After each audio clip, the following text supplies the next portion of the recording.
Republican presidential candidate Nikki Haley expressed her opposition Wednesday to the Colorado Supreme Court's ruling to disqualify former President Trump from the state ballot, arguing the decision is truly unthinkable. The idea that judges are going to take it upon themselves to decide who can and can't be on the ballot is truly unthinkable, Haley said in an interview with Fox News' Martha McCallum. And I think the people of Colorado should be furious. Colorado's High Court on Tuesday handed down a ruling stating Trump should be prevented from appearing on the ballot under the 14th Amendment's insurrection clause, which states those who took oaths to support the Constitution cannot engage in rebellion against it. The court's 4-3 ruling states Trump engaged in insurrection by falsely claiming election fraud and rallying his supporters to go to the Capitol prior to the January 6, 2021 attack, and rules the office of the presidency falls under the insurrection clause.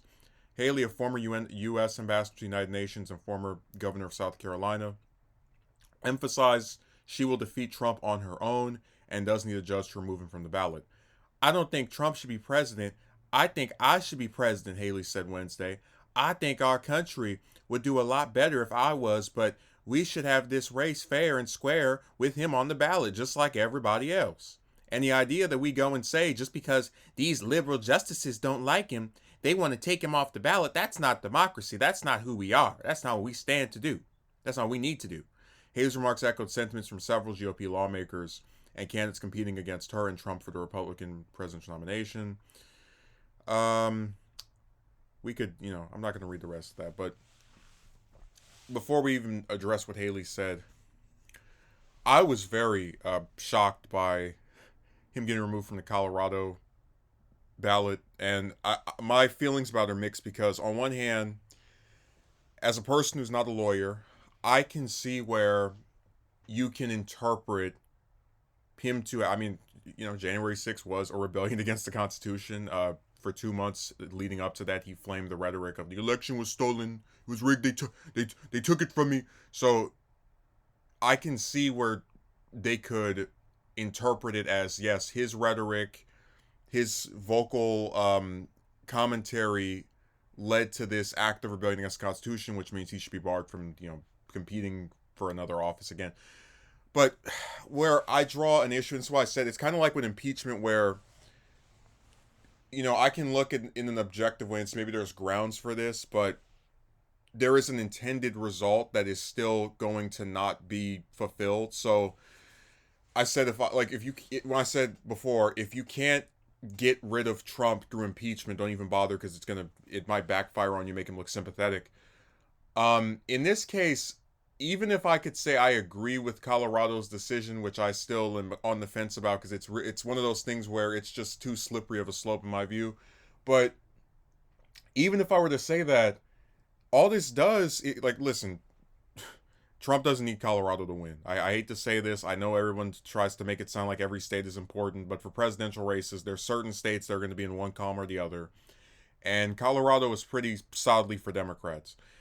Be that as it may, when you bar people from voting for someone, whether it's in one state or even one county, you are going to have some people. So, like how Trump keeps talking about all the elites against him, he's going to use this for his advantage. And you even had there was a Texas official who floated the idea.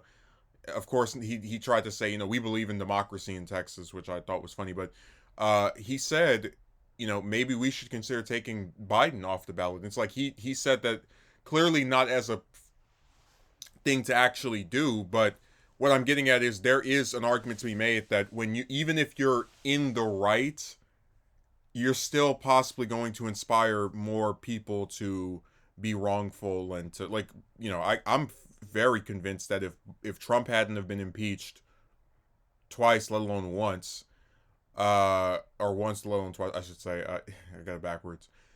Biden probably wouldn't have been impeached, or would not be on the having an impeachment inquiry as we speak. I think it's all retaliation, and that's what you lead to when you do stuff like, even if you're correct to do it. The people of Colorado should be furious. Yeah. I think our country would do a lot better if I was. We should have this race square with him on the back. So what's interesting about her statement is that she's trying to, and this is why I said these people they can never take a stand on anything.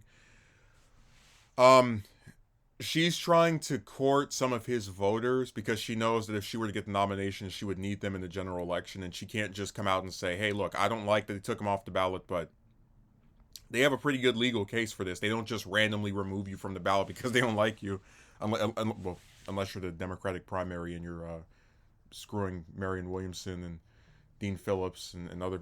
Okay, whatever. But what I was getting at is, I think if she were more brave, she would say something to that effect of, I don't agree with this, but there is a legal case to be made here that this is something that is legitimate.